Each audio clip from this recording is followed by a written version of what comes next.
7 की खास पेशकश है। माफिया पी गए तालाब। छत्तीसगढ़ के तालाबों से अतिक्रमण हटाने के एनजीटी के आदेश के बाद महासमुंद जिला प्रशासन एक्शन में आ गया है। इसके तहत बसना नगर पंचायत में प्रशासन ने एनजीटी के आदेश का पालन शुरू कर दिया। तो सबसे पहले 2 तालाबों पर कब्जाधारियों के मकान, दुकान, साथ ही सभी अतिक्रमणकारियों को हटाने का आदेश भी दिया गया है। देखिए एक खास रिपोर्ट।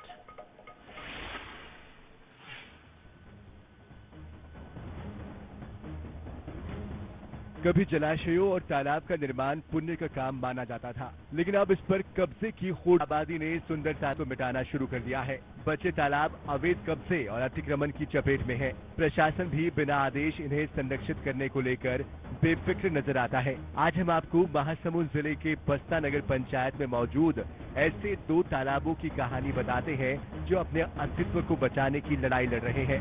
बसना नगर पंचायत में 2 तालाब है, राम जानकी मंदिर तालाब और नौकीन डबरी तालाब। राम जानकी तालाब 1960 के पहले से मौजूद है, तो वही नौकीन तालाब का वजूद पिछले 60 सालों से है। पहले कभी हरे भरे और सुनहरे नगर के इन दोनों ही तालाबों में धारियों ने अपना हक जमा लिया है, जिससे तालाबों का अस्तित्व ही खत्म होने की कगार पर आ गया है।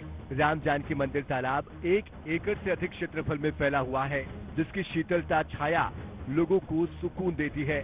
साफ पानी में लोग नहाते और पूजा के लिए हम बचपन में देखते आ रहे थे अपने बाप दादा के समय से। जैसे राम जानकी मंदिर का तालाब है वो बहुत ही साफ सुथरा था, और अभी तो इतना ज्यादा अतिक्रमण हो गया है कि बोलना मुश्किल है। वहाँ कुछ करते नहीं बनता। पहले क्या वहाँ पे पछड़ी वगैरह था, नहाते थे, सब वहाँ पे बैठते थे, उठना बैठना था, खेलना कूदना था। लेकिन अभी स्थिति ऐसा हो गया है कि इतना ज्यादा कब्जा हो चुका है कि वहाँ कुछ करते नहीं बन रहा है। बहुत ज्यादा ही अतिक्रमण हो गया है। जो भी शासन द्वारा कार्य किया जा रहा है वो बहुत ही अच्छे तरीके से किया जा रहा है, और ये पहले करना था।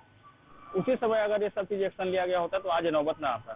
बसना नगर का नौकीन डबरी तालाब भी कभी लोगों की निस्तारी के काम आता था, लेकिन शासन प्रशासन और नागरिकों की उदासीनता के चलते कब्जाधारियों ने इस पर पैर पसारना शुरू कर दिया। यहाँ तक कि नगर पंचायत के अध्यक्ष गजेंद्र साहू ने भी अपना बड़ा मकान तालाब पर ही बना डाला, जिसके बाद इस तालाब को कोई अतिक्रमण मुक्त कराने को लेकर परिणाम स्वरूप तालाब का क्षेत्रफल कम होता गया। यहाँ तक कि सुंदर स्वच्छ तालाब अब काफी गंदा हो गया है। चारों ओर अवैध गतिविधियां शुरू हो गई और लोगों का तालाब में आना जाना बंद हो गया। वर्तमान में बहुत अच्छा रिव्यू है, तालाब है, नहा तो हाथ रहे में पूजा पाठ करत रहे। अब तो वहाँ ऐसे बस गए कि गंदगी फैल गए, साल आना जाना वहाँ पे है नी। हमारे पड़ोसिया लड़का मन भी जाते हैं। अब भाई बोला साफ सफाई करवाए या फिर बस्ती हटाएगा, वहाँ ले पूजा पाठ भी करत नहीं बना थे, सब बस्ती बैठ गए। बता दें कि नगरीय प्रशासन और विकास विभाग ने प्रदेश के सभी मुख्य नगर पालिका नगर पंचायत अधिकारियों को एक पत्र भेजा है। इस पत्र में एनजीटी के आदेश का हवाला देते हुए तालाबों और जल स्रोतों को अतिक्रमण से मुक्त कराने के लिए कहा गया है। पत्र में अपने क्षेत्र के तालाबों पर अतिक्रमण हटाने और इसकी समय सीमा तय करने का निर्देश दिया गया है। इधर एनजीटी के निर्देश के बाद यहाँ तालाबों के कब्जाधारियों पर कार्रवाई की गई है। राम जानकी मंदिर तालाब में पिछले 40 वर्षों से कब्जा कर रहे 31 मकानों और दुकानों पर प्रशासन ने बुलडोजर चलाया है। साथ ही नौकीन डबरी तालाब के किनारे 11 वर्षों से बसे 28 कब्जाधारियों को हटने के लिए नोटिस भेजा गया है, जहां बरसात खत्म होते ही इन्हें भी हटा दिया जाएगा। लेकिन प्रशासन की इस कार्रवाई पर लोगों का कहना है कि पहले ही एक्शन होता तो ऐसी नौबत नहीं आती और तालाब इतना गंदा नहीं होता। मंदिर की स्थापना जो है ये 1960 में हुई थी, बनकर तैयार हुआ था, और इसके बगल में तालाब था, और मंदिर के दोनों तरफ मंदिर की जगह है जो कि लगभग 2-2.5 एकड़ है, और मंदिर के तालाब को वर्तमान में अतिक्रमण कर दिया गया है बहुत समय से, और यहाँ पहले निस्तारी होती थी जो कि अब नहीं हो पा रही है। बहुत ज्यादा अतिक्रमण कर दिया गया है। इस समय अतिक्रमण हटाने की कार्रवाई शायद की गई है तो उसको राहत मिलेगी, निस्तारी भी होगा, बाग बगीचा बन जाएगा, चौपाटी टाइप का बन जाएगा, बहुत अच्छा होगा, लोगों के हित में होगा। कब्जाधारियों पर प्रशासनिक कार्रवाई से नगर पंचायत के अध्यक्ष गजेंद्र साहू बौखलाए हुए हैं। वो नगर पंचायत के सीएमओ को झूठा ठहरा रहे हैं, साथ ही कोर्ट का हवाला भी दे रहे हैं। दूसरी तरफ नगर पंचायत के सीएमओ सूरज सिदार का कहना है कि एनजीटी के आदेश पर सर्वे के बाद कब्जाधारियों को हटा दिया गया है। बाकी कब्जाधारियों पर बरसात के बाद कार्रवाई की जाएगी। तालाब में अतिक्रमण नहीं था, क्योंकि तालाब का खसरा नंबर 126 लोगों का कब्जा 40 वर्षों से खसरा नंबर 125/2 में है।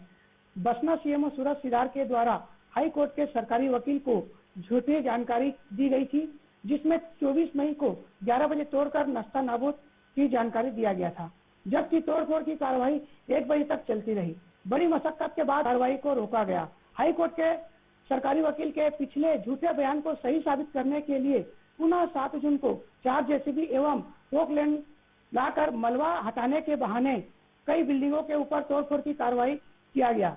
हाई कोर्ट के आदेशानुसार शाम 4 बजे कलेक्टर के मालिक को रोका गया। एनजीटी गाइडलाइन के तहत में तालाबों के ऊपर जो अतिक्रमण हुआ था उसका हमने राजस्व के अमला के साथ में सर्वे कर दिया था। सर्वे में हमने पाया है कि 2-3 जगहों में हमारा तालाब में अतिक्रमण हुआ है। हमने राम जानकी मंदिर तालाब में 31 लोगों का था, तो हमने उनको विधिवत कार्रवाई करके पूरा उसको समाप्त कर दिया गया है। और एक नाइकन डबरी है जिसपे 28 लोगों का है, हमने उनको भी नोटिस शामिल कर दिया है। और क्योंकि उनके पास रहने के लिए कोई घर नहीं है और बरसात का सीजन है, इसलिए बरसात जैसे खत्म होगा तब हम उसके ऊपर विधिवत कार्रवाई करेंगे। शासन प्रशासन और नेताओं के सुस्त रवैये के चलते आज सुंदर तालाब बदबूदार गटर में तब्दील हो गया है। कोई पास भी नहीं फटकता। अगर पहले ही अतिक्रमणकारियों पर कार्रवाई होती तो आज तालाबों की स्थिति और बेहतर नजर आती।